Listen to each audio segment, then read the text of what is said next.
देखो बेटा, आज हम एक्सरसाइज 3.3 के वर्ड प्रॉब्लम करेंगे। वर्ड प्रॉब्लम में इसमें क्या है, एलिमिनेशन मेथड से ही आपको सोल्व करना है।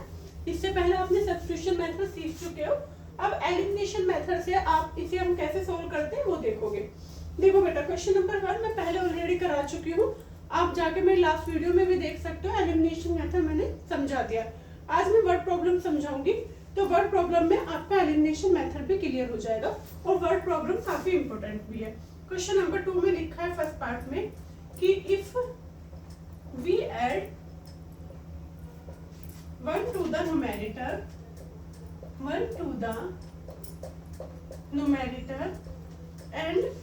subtract 1 from the denominator and subtract 1 from the denominator, ठीक है। तो a fraction reduces to 1 if we add 1 to the numerator। मैंने आपको बताया था कि जो फ्रैक्शन होता है उसमें हम इस तरीके से x अपॉन y लेते हैं, ठीक है। तो हमने क्या करा, सॉल्यूशन बेटा बुक में भी क्वेश्चन देख सकते हो। If we add 1 to the, पहले हमने ऐड कर लिया कि जो हमारा फ्रैक्शन है वो क्या है हमारा x अपॉन y। अब उसने बोला है कि if we add 1 to the numerator and subtract 1 from the denominator। if we add, तो देखो बेटा, if we add 1 from the numerator and subtract 1 from the denominator, the fraction reduces to 1। जो अब फ्रैक्शन जो है वो कितना हो जाता है 1 के इक्वल। तो ये कितना हो गया हमारा 1। फिर से मैं आपको समझाती हूँ कि जो भी फ्रैक्शन के क्वेश्चन होंगे उसमें हमें x अपॉन y लेना है। इसमें हमने x में उसने कहा है कि 1 को ऐड करो, तो ऐड करना है, सब्ट्रैक्ट करना है, इक्वल टू 1, ठीक है। फ्रैक्शन के सभी ऑलमोस्ट क्वेश्चन सेम होते हैं, तो आपको इन्हीं में ही मेथड मेरा क्लियर हो जाएगा। अब क्रॉस मल्टीप्लाई करो तो ये हो गया x plus 1 equal to y minus 1, okay. अब यहाँ से ये प्लस में है, इधर किस में आएगा माइनस में, ये प्लस में है उधर किस में जाएगा माइनस में। तो ये क्या हो गया x minus y equal to -2, equation number 1, ठीक है। यहाँ तक सबको समझ में आया होगा। फिर लिखा है इट बिकम्स 1/2। आगे क्या लिखा है क्वेश्चन में कि it becomes 1/2 if we only add 1 to the denominator। if we only add 1 to the denominator, तो देखो आपकी इक्वेशन क्या बनेगी, इक्वेशन बनेगी हमारी कि उसने सिर्फ ऐड करना है। It becomes 1/2 if we only add 1 to the denominator। तो खाली डिनोमिनेटर में आपको 1 ऐड करना और फ्रैक्शन हमारा 1/2 बन जाता है, ठीक है।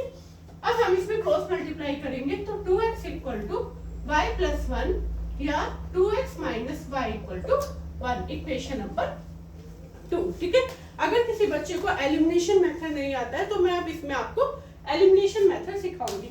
तो एलिमिनेशन मेथड में क्या करते हैं कि ये फर्स्ट इक्वेशन है, सेकंड, हमने इसको एक दूसरे के इस तरीके से साथ में इक्वेशन रखी। उसके बाद अब हम क्या करेंगे, हमें एलिमिनेशन मेथड में या तो x का वेरिएबल कट करना होता है या y का वेरिएबल कट करना होता है। आपको ये देखना है कि आपको या तो x को इक्वल बनाना है या y को इक्वल बनाना है। यहाँ पे हम देख रहे हैं कि यहाँ y इक्वल तो है लेकिन हमारे साइन डिफरेंट है, मतलब साइन सेम है। अगर साइन सेम है तो कभी भी वो वेरिएबल कट नहीं होता। तो हम क्या करेंगे उस केस में, हम माइनस के मल्टीप्लाई कर देंगे। तो माइनस के मल्टीप्लाई करिए, माइनस प्लस माइनस, ये हमारा अब कैंसिल हो गया। -2x प्लस x क्या हुआ -x। जब आप इसे सोल्व करोगे तो आप साइन नीचे वाला काउंट करोगे तो -2 plus 1 minus x equal to -2 minus 1 minus 3, या x इक्वल टू माइनस से माइनस कर x इक्वल टू 3, ओके। अब इस x इक्वल टू 3 को इक्वेशन नंबर 2 में रख दो। तो putting the value of x, putting the value of x in equation, कौन सी इक्वेशन में 2 में, तो यहाँ पे x इक्वल टू 2 रखोगे तो 2 into 3 minus y equal to 1, या minus y equal to 1 minus 3 to the 6, या माइनस वाई इक्वल टू -5, या y इक्वल टू हो गया हमारा 5। तो आपका जो फ्रैक्शन बना वो फ्रैक्शन क्या होगा बेटा, फ्रैक्शन होगा आपका 3/5। क्या हुआ 3/5। मैं फिर से आपको बताती हूँ, अगर आप इसी क्वेश्चन को ध्यान से समझ लोगे तो आपका एलिमिनेशन मेथड के साथ साथ फ्रैक्शन के जितने भी आपके क्वेश्चन है आप सोल्व कर सकोगे। ठीक है, क्वेश्चन में फिर से रीड करती हूँ। लिखा है if we add 1 to the numerator and subtract 1 from the denominator. हमने fraction x upon y assume किया है, उसके बाद हमने जैसे जैसे उसने क्वेश्चन को कहा है उस तरीके से रीड करा, add 1 to the numerator and subtract 1 from the denominator, और फ्रैक्शन हमारा जो बनता है वो 1 बनता है। उसके बाद हम क्या करेंगे कि इसमें क्रॉस मल्टीप्लाई की, तो क्रॉस मल्टीप्लाई में x plus 1 equal to y minus 1, यही इधर प्लस में है हमने इधर माइनस में लाए, इसी तरीके से हमने इसको सोल्व किया। तो x minus y equal to minus 2। उसके बाद उसने सेकंड इक्वेशन में कहा है कि it becomes 1/2 if we add only 1 to the denominator. तो हमने x upon y plus 1 equal to 1/2 cross multiply करी, है हमारी इक्वेशन बन गई। दोनों इक्वेशन को हमने एक साथ रखा। हमें या तो x का वेरिएबल कट करना होता है एलिमिनेशन मेथड में, या y का। यहाँ पे हमने देखा कि y इक्वल है लेकिन साइन सेम है, तो हमने क्या करा, माइनस से मल्टीप्लाई करके y को कट कर दिया। उसके बाद x minus 2x minus x बचा, ये हमारा -3, तो x की वैल्यू हमारी कितनी हो गई 3। अब हमने x की वैल्यू को इक्वेशन नंबर सेकंड में रख के y की वैल्यू निकाली और ये हमारा फ्रैक्शन बन गया 3/5। ठीक है, आई होप सबको समझ में आया होगा। अगर किसी बच्चे को कोई डाउट है तो आप मुझे कमेंट कर सकते हैं, और अगर नहीं है तो आप चैनल को सब्सक्राइब जरूर करना। क्वेश्चन नंबर 2 का सेकंड पार्ट देखो।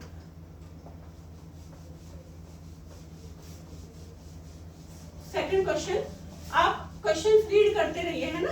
क्वेश्चंस आपके एनसीईआरटी के बुक में सारे दे रखे हैं, आप उन्हें रीड करो और क्वेश्चंस को समझो। इसमें मैं क्वेश्चंस आपका बताती हूँ कि क्वेश्चंस में क्या लिखा है। सेकंड पार्ट लिखा है 5 years ago, सेकंड पार्ट। ठीक है, अभी ये फिलहाल एलिमिनेशन मेथड से करने हैं, लेकिन आप एग्जाम में किसी भी मेथड से कर सकते हो, क्योंकि वर्ड प्रॉब्लम में एग्जाम में नहीं लिखा होता कि आप किस मेथड से कर रहे हो। मैं आपको एलिमिनेशन से इसलिए सिखा रही हूँ क्योंकि पहले मैंने क्वेश्चन आपको सब्स्टिट्यूशन मेथड से सिखा दिए थे, इस बार हम एलिमिनेशन मेथड से सीखेंगे। ओके, अगर किसी बच्चे को कोई डाउट हो या कोई भी प्रॉब्लम हो, किसी भी आरएफ में से कुछ भी समझना हो, तो भी आप मुझे कमेंट कर सकते हो। अगर कोई प्रॉब्लम समझ में नहीं आ रही तो भी आप मुझे कमेंट कर सकते हो। ठीक है, लेकिन साथ में चैनल को जरूर सब्सक्राइब करना है। ठीक है, क्वेश्चंस रीड करो और क्वेश्चंस के साथ साथ आप क्वेश्चन समझने की भी कोशिश करना। ठीक है, देखो क्वेश्चन में क्या लिखा है। 5 years ago Noori was thrice as old as Sonu. हमें क्या करना है कि क्वेश्चंस में पहले लेट कर लो। देखो बेटा, एज से रिलेटेड क्वेश्चन, फ्रैक्शन से रिलेटेड क्वेश्चन और सम ऑफ द 2 डिजिट वाले क्वेश्चन बहुत आते हैं एग्जाम में। ठीक है, 5 years ago Noori was thrice as old as Sonu. तो लेट करोगे कि जो एज है, जो नूरी की जो एज है वो कितनी है, x years। कितनी है बेटा, x years। ठीक है, और जो सोनू की एज है वो क्या है हमारे पास, y years। ओके, अब उसने कहा है 5 years ago Noori was thrice as old as Sonu. तो 5 years जो ago है, तो हम क्या करेंगे, उसमें से 5 माइनस करेंगे। तो 5 years ago 5 years ago जो एज होगी नूरी की वो क्या होगी, हमें 5 साल पहले निकालनी, तो x माइनस 5। और 5 years ago जो सोनू की एज होगी वो कितनी होगी बेटा, y माइनस 5। ठीक है, अब उसने क्वेश्चन में बोला है कि 5 years ago Noori was thrice as old as Sonu. तो नूरी was thrice as old as Sonu, तो x minus 5 equal to 3y minus 5। क्या लिखा है कि 5 years ago Noori was thrice as old as Sonu, तो x minus 5 equal to 3y minus 5। अब हम क्या करेंगे, x माइनस 5 इक्वल टू 3 की मल्टीप्लाई, तो 3y माइनस 3 5 15। तो ये यहाँ पे क्या होगा, x minus 3y equal to minus 15 plus 5, तो x minus 3y equal to क्या हो गया, माइनस 10। एक इक्वेशन। ठीक है, इक्वेशन आपको समझनी है। इक्वेशन में क्या लिखा था कि 5 years ago नूरी की जो एज होगी x माइनस 5 होगी और सोनू की क्या एज होगी, y माइनस 5। अब इसने कहा है नूरी was thrice as old as Sonu, तो x minus 5 equal to 3y minus 5 या x minus 5 equal to 3y minus 15। हमने इसको इधर लिया है, तो x minus 3y equal to minus 10। Equation हमारी क्या हो गई, फर्स्ट। उसने कहा है कि 10 years later Noori will be twice as old as Sonu. तो अगर आपका ये लिखा हो, इसको हम हेंस भी लिख सकते हैं और आफ्टर भी लिख सकते हो, ठीक है। तो 10 years later Noori will be twice, तो 10 years जो बाद होगी वो नूरी की क्या एज हो जाएगी बेटा, बताइए क्या होगी, x प्लस 10, और 10 years later सोनू की क्या एज होगी, y प्लस 10। अब उसने कहा है नूरी विल बी ट्वाइस, तो Noori will be twice as old as Sonu, ठीक है। तो x plus 10 equal to 2y plus 20 या x minus 2y 20 minus 10 equation number 2, ठीक है। आई होप सबको समझ में आया होगा। इसके बाद अब हम इस इक्वेशन को सॉल्व करेंगे।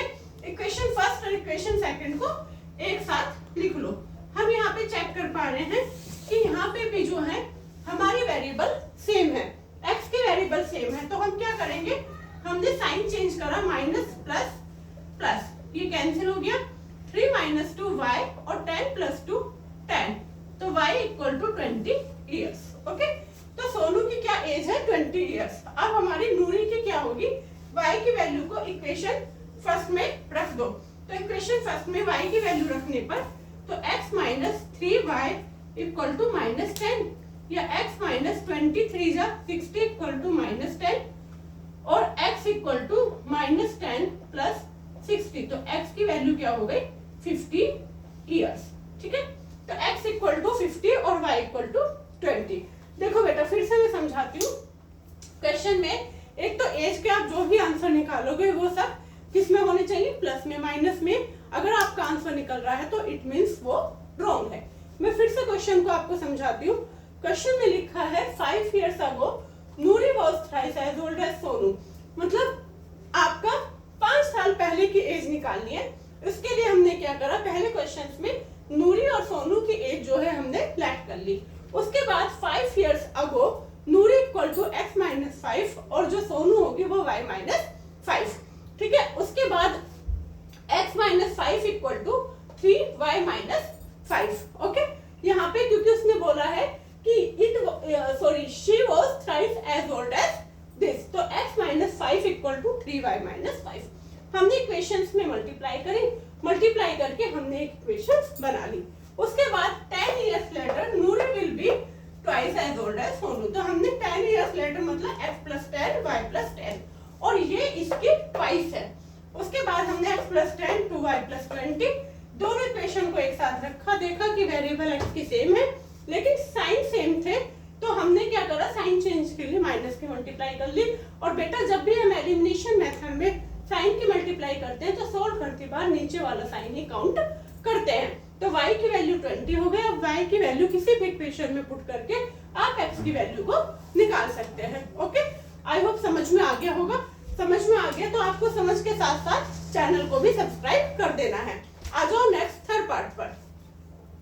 देखो बेटा नेक्स्ट पार्ट, अभी तक इसमें जो भी पार्ट हुए हैं आपके एग्जाम के लिए काफी इंपॉर्टेंट है, चाहे आपकी यूटी हो या आपका मतलब बोर्ड के एग्जाम हो या आपका प्री बोर्ड हो, सारे क्वेश्चंस काफी इंपॉर्टेंट क्वेश्चंस है।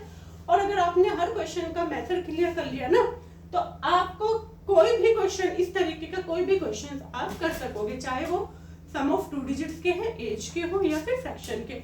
अगर किसी को एक्स्ट्रा क्वेश्चन करने हैं एज के, फ्रैक्शन के या किसी भी टॉपिक से रिलेटेड तो आप मुझे बता सकते हो। देखो क्वेश्चन में लिखा है the sum of the digit of a 2 digit number is 9। देखो बेटा the sum of a 2 digit number के जो भी क्वेश्चन होते हैं उसमें हम जो वैल्यूज लेते हैं वो क्या होते हैं हमारी 10x plus y। The sum of the digit of a 2 digit number is 9, तो हमारा क्या होगी equation, x plus y equal to 9, equation number first, okay. Also 9 times this number, also 9 times this number, क्योंकि sum of 2 digits वाले number क्या होते हैं 10x plus y। Also 9 times this number is twice the number obtained by reversing, मतलब इसका reverse हो जाना, reversing the order of its digit, okay. मैं बताती हूँ कैसे हुआ। देखो बेटा आपको पढ़ाई खुद करनी है लेकिन कहाँ से आपको क्या चीजें समझ में आ रही है आप उसको एक मतलब आप उसको सोचोगे, समझोगे और फिर उसको क्वेश्चंस को सोल्व करोगे। क्वेश्चंस का अगर आपने एक लाइन क्लियर कर ली है ना, तो फिर उस तरीके के आपको कोई भी क्वेश्चन अगर दे दे टीचर तो आप उसे सोल्व कर पाओगे। देखो लिखा है the sum of the digit of two digit number is 9, तो x plus y equal to 9, also 9 times this number, तो 9 times this number is twice the number obtained by reversing the order of the digits. ओके, अब 9 से multiply करो तो 90x plus 9y equal to 20y plus 2x. Okay, अब यहाँ पे x वालों को साथ लेना है, तो 90x माइनस 2x कितना हो गया 88x, और 9y प्लस 20y क्या हो गया 11y इक्वल टू 0. ठीक है, उसके बाद अब आपको इक्वेशन को सोल्व करना है. इक्वेशन को सोल्व करोगे तो x plus y equal to 9 लिखा है. हमें एलिमिनेशन मेथड से सोल्व करने के लिए क्या होता है हमारा, आप सब बताओ मुझे क्या होता है कि हमने क्या करना है कि एक वेरिएबल को सेम बनाना है जिससे वो वेरिएबल कट हो जाए और दूसरे वेरिएबल की वैल्यू फाइंड हो जाए. तो जब आप इसको सेम बनाओगे तो मैं क्या करूंगी 11 से मल्टीप्लाई कर दूंगी इक्वेशन नंबर फर्स्ट में, multiply by 11 in equation first करो तो क्या हो गया 11x plus 11y equal to 11 9 जा 99. अब इसको आप सेकंड इक्वेशन को रखो तो 88x minus 11y equal to 0. अब आप इसे सोल्व करो. जब आप इसको सोल्व करोगे तो आप देख रहे हो इस बार साइन जो है वो अलग है. अगर साइन आपके प्लस और माइनस में है तो ही कट होंगे, तो ये आपका कट हो गया.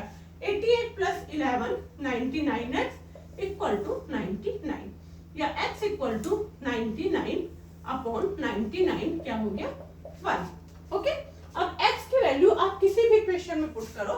अगर x की वैल्यू मैं इधर रख दूं तो क्या होगा 1 प्लस वाई इक्वल टू 9, ये y इक्वल टू 9 माइनस 1 क्या हो गया 8. ठीक है, अब आपके x की भी वैल्यू निकल चुकी है और y की भी, लेकिन जो sum of two digit number है, जो आपकी जो वैल्यूज है आपको उसमें पुट करनी है, और वो क्या है आपकी, क्या है बेटा 10x प्लस y. तो क्या हुआ 10 इंटू 1 प्लस y, या 10 प्लस y कितना था 8, तो कितना हो गया 18. या आप 10y प्लस x में भी वैल्यू रख सकते हो, तो वो क्या हो जाएगा 81. ठीक है, आई होप सबको समझ में आया होगा. देखो बेटा क्वेश्चंस में क्या है कि जो sum of a two digit number है उसमें नंबर्स दे रखा है 9, तो हमने x plus y equal to 9 दे दिया. कहीं कहीं क्वेश्चन में उसका डिफरेंस भी पूछ लेंगे. अगर डिफरेंस होगा तो x माइनस वाई हो जाएगा, लेकिन जब नंबर रिवर्सिंग की बात होगी तो आपका 10x plus why he change होगा. 10x प्लस वाई में 10y प्लस x हो जाएगा, मतलब जो वेरिएबल है वो आपका इंटरचेंज हो जाएगा. इसके बाद हम इसको क्या करेंगे मल्टीप्लाई करेंगे. मल्टीप्लाई करके हमने इसको एलिमिनेशन मेथड से सॉल्व कर लिया है. ठीक है, अगर किसी बच्चे को कोई भी दिक्कत है तो आप मुझे बता सकते हो, लेकिन अगर कोई प्रॉब्लम नहीं है तो फिर आप लाइक कर सकते हो वीडियो को. नेक्स्ट क्वेश्चन देखो, नेक्स्ट पार्ट क्या है. नेक्स्ट पार्ट लिखा है, ये क्लियर हो गया होगा है ना. नेक्स्ट फोर्थ पार्ट देखो. फोर्थ पार्ट में रीड करो फटाफट. फोर्थ पार्ट में क्या लिखा है कि मीना, अभी आपका अगर कोई मतलब यूटी आने वाला हो या कोई भी पेपर आने वाला हो या सिलेबस के अकॉर्डिंग भी आप मुझको मैसेज कर सकते हो कि हमें ये वाला चैप्टर आपसे समझना है. देखो बेटा फोर्थ पार्ट में क्या लिखा है कि Meena went to a bank to withdraw ₹2000. Meena went to a bank to withdraw कितने rupees 2000. Okay, she asked the cashier to give her ₹50 and ₹100 notes only. Meena got 25 notes in all. So she asked the cashier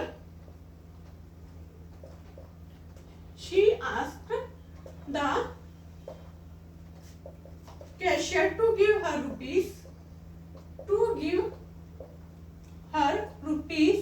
₹50 and ₹100. तो आपकी equation क्या बनेगी, आप late कर लो जो 50 rupees वाले note है उसके पास वो क्या है x, और जो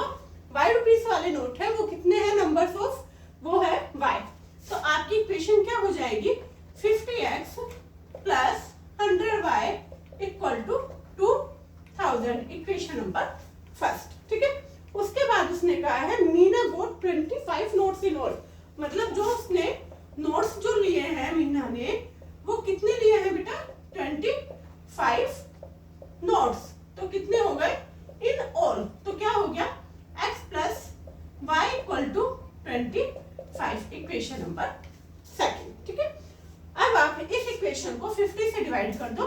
50 से मैं इसलिए डिवाइड कर रही हूँ क्योंकि सिंपलेस्ट फॉर्म में बन जाएगी। तो 50 से डिवाइड करके x प्लस 52 जा और 54 जा कितना हो गया 200, तो इक्वेशन हो गई हमारी ये थर्ड इक्वेशन।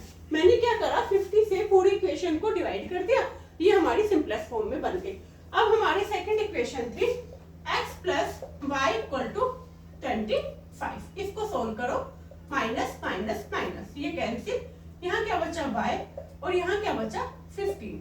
तो आपके पास जो द नंबर ऑफ नोट्स है वो 100 रुपीज वाले कितने हैं 5। इसके बाद आप वैल्यू को इक्वेशन फर्स्ट में रखने पर putting the value of y in equation second, तो क्या हो गया x प्लस 15 इक्वल टू 25 या x इक्वल टू 25 माइनस 15, तो x इक्वल टू कितना हो गया 10। तो यहाँ पे हो गया x की वैल्यू हो गई 10 और y की वैल्यू कितनी हो गई 15। ठीक है, सबको समझ में आ गया होगा। फिर से एक बार बताती हूँ कि जो है मीना बैंक जो गई थी वो 2000 रुपीज निकालने के लिए गई थी।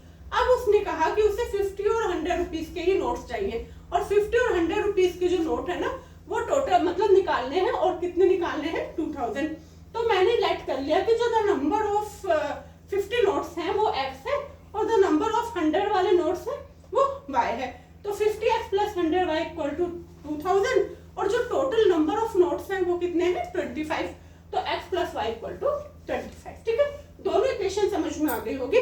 उसके बाद मैंने इसको एलिमिनेशन मेथड से सॉल्व कर लिया और आपका आंसर निकल गया। आ जाओ next part and last part, देखो फिफ्थ पार्ट, ये सबको समझ में आ गया होगा। ओके, मैं फिर बताती हूँ कि अगर किसी बच्चे की यूटी हो या कुछ भी आपको समझना हो तो आप मुझे कमेंट करना, लेकिन बच्चों मेहनत आपको खुद ही करनी है। अगर आप मेहनत करोगे तो उसका भी फल आपको मिलेगा, आप मेहनत करो उसका आपको परिणाम जरूर मिलेगा। ठीक है, फिफ्थ पार्ट में क्या लिखा है, फिफ्थ पार्ट लिखा है a lending library has a fixed charge for the first 3 days and an additional charge. जो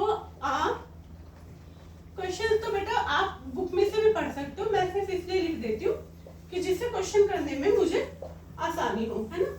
has a fixed charge for the first 3 days and an additional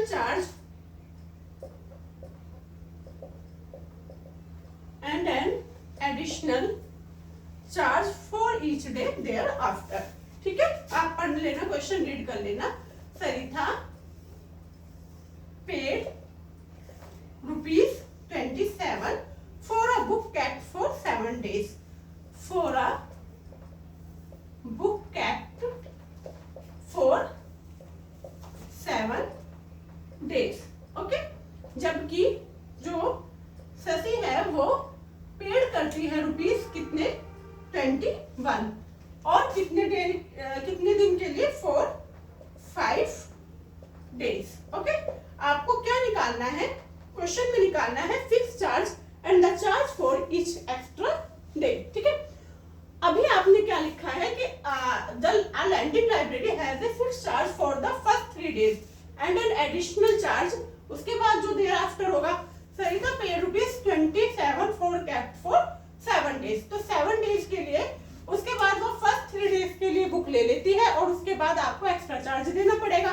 तो जब 3 days के लिए कर लिया तो 7 days के लिए रखती है, तो 3 days के लिए उसने चार्ज दिए हैं, तो एक्स्ट्रा चार्ज कितने दिन के लिए देने हैं उसे, कितने दिन के लिए 7 माइनस 3, तो कितना हो गया x प्लस 4y, और x प्लस 4y कितना हुआ 27, एक इक्वेशन। हमने यहाँ पे लेट कर सकते हो कि जो x है वो आपका फिक्स चार्ज है और जो y है वो आपका एडिशनल चार्ज है, ठीक है। उसके बाद जो है नेक्स्ट पे रुपीज करे 21 कितने दिन के लिए, 5 डेज के लिए, और कितने दिन के लिए चाहिए थे 7, तो x प्लस 5, 7 में से 5 माइनस कर दो तो कितना हो गया बेटा 2y इक्वल टू 21। देखो इक्वेशन सबको समझ में आ गई होगी। मैं आपको फिर से इक्वेशन समझा देती हूँ कि इक्वेशन में लिखा था कि a lending library has a fixed charge for the first 3 days and an additional charge for each day thereafter, ठीक है। Saritha paid ₹27 for the book kept for 7 days while Sasi paid ₹21 for the book she kept for 5 days, ठीक है। तो first 3 days के लिए यहाँ पे आपका क्या हुआ 7 माइनस 3 कितना हो गया 4 और 7 माइनस 5 कितना हो गया 2, ठीक है। आ जाओ इक्वेशन को सोल्व करो। इक्वेशन को जब आप सोल्व करोगे तो माइनस माइनस माइनस ये कैंसिल हो गया, 2y इक्वल टू 6, ये y इक्वल टू 6/2 कितना हो गया y की वैल्यू 3।